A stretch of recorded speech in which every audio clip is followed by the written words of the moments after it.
Bismillahirrahmanirrahim. Today we will discuss a very important topic, that is regulation of arterial pressure. So the most important mechanism for regulating artery pressure are a fast neurally mediated baroreceptor mechanism and a slower harmoniously regulated renin angiotensin aldosterone mechanism. So हमारे पास इसमें first 2 lines में ही MCQ हैं और वो MCQ ये है कि हमारे पास आर्टरी प्रेशर को रेगुलेट करने के लिए जो फास्ट मैकेनिज्म है वो हमारे पास कौन सा मैकेनिज्म है, that is baroreceptor. And what is lower mechanism which is harmoniously regulated, that is angiotensin aldosterone mechanism. If they will ask about fast mechanism, then it will be baro. If they will ask about a slower mechanism, then it will be RAS. Okay, main renin angiotensin aldosterone mechanism. What is baroreceptor reflex? Baroreceptor reflex includes fast neural mechanism.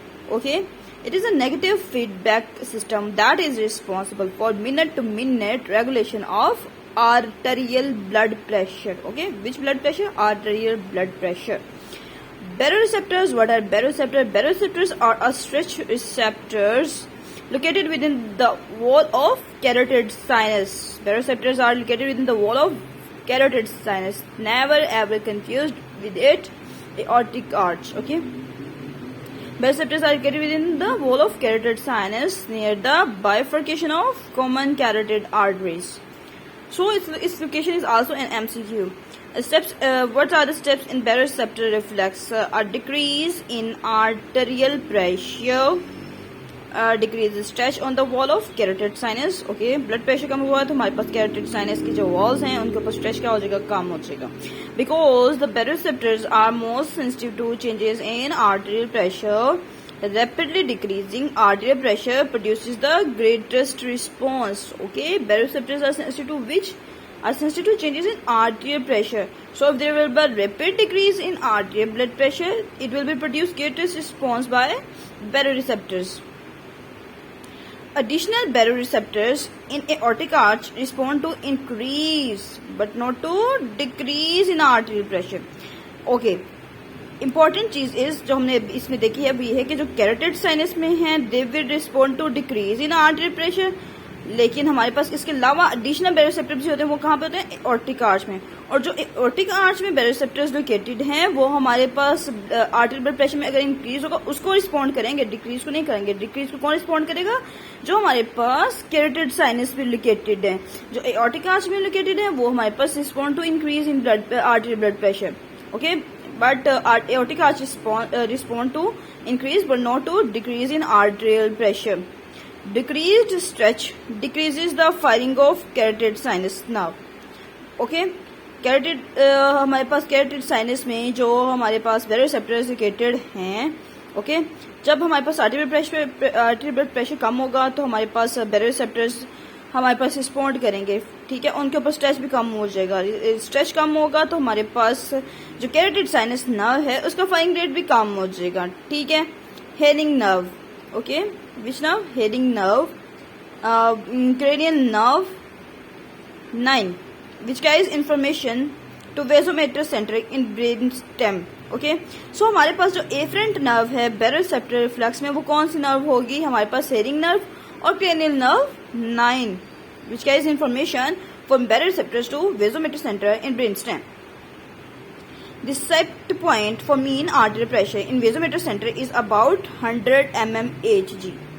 Okay, this is the mean pressure. So it's also an MCQ. Therefore, if mean arterial pressure is less than 100 mg, a series of autonomic responses is coordinated by vasomotor center. These changes will attempt to increase the blood pressure toward normal. Okay, so हमारे पास जो carotid sinus में baroreceptors हैं they respond to decrease, मतलब blood pressure decrease हुआ है तो वो रिस्पॉन्ड करेंगे. वो रिस्पॉन्ड कैसे करेंगे, they will increase blood pressure toward normal. हमारे पास मीन आर्टरी प्रेशर जो है set point that is 100 mmHg. उससे कम हुआ तो हमारे पास baroreceptors एक्टिव हो जाएंगे और हमारे ब्लड प्रेशर को इंक्रीज कर देंगे. The responses of vasomotor centers to decrease in mean arterial blood pressure are coordinated to increase the arterial blood pressure back to 100 mmHg. Okay, so हमारे पास वेसोमेटर सेंटर्स हैं वो क्या करेंगे, हमारे पास डिक्रीज आर्टरी ब्लड प्रेशर कैसे normalise करेंगे, वो इंक्रीज करेंगे इसे back to 100 mmHg because it's normal mean is the mean set point for artery blood pressure. The responses are decrease. कौन से रिस्पॉन्ड बेसोरिसेप्टर हमारे पास किस तरह रिस्पॉन्ड करेगा to decrease arterial blood pressure, वो इस तरह रिस्पॉन्ड करेगा कि हमारे पास पैरासिम्पैथेटिक और वेगल आउटपुट हार्ट को क्या हो जाएगा, कम हो जाएगा. ठीक है, पैरासिम्पैथेटिक क्या करता है, हार्ट को स्लो डाउन करता है ना. तो हमने हार्ट को स्लो डाउन, जब पैरासिम्पैथेटिक स्टॉप हो जाएगा तो हमारे पास हार्ट स्लो डाउन नहीं होगा. And increase sympathetic output to heart and blood vessels. ठीक है, तो हमारे पास पैरासिम्पैथेटिक को स्टॉप कर दिया जाएगा और सिंपैथेटिक को इंक्रीज कर दिया जाएगा. सो इन दोनों का कंबाइंड इफेक्ट हमारे पास क्या होगा कि हार्ट रेट जो है वो बढ़ जाएगा. Okay, The following four effects attempt to increase the arterial blood pressure backwards normal. क्या क्या होगा, increase heart rate resulting from a decreased parasympathetic tone and increased sympathetic tone to SC node of heart. Number 1. Number 2. Contractility and stroke volume will be increased, resulting from increased sympathetic tone to heart together with the increase in heart rate. The increase in contractility and stroke volume produces an increase in cardiac output that increases arterial pressure. Number 3 will be increased vasoconstriction of arterioles, resulting from increased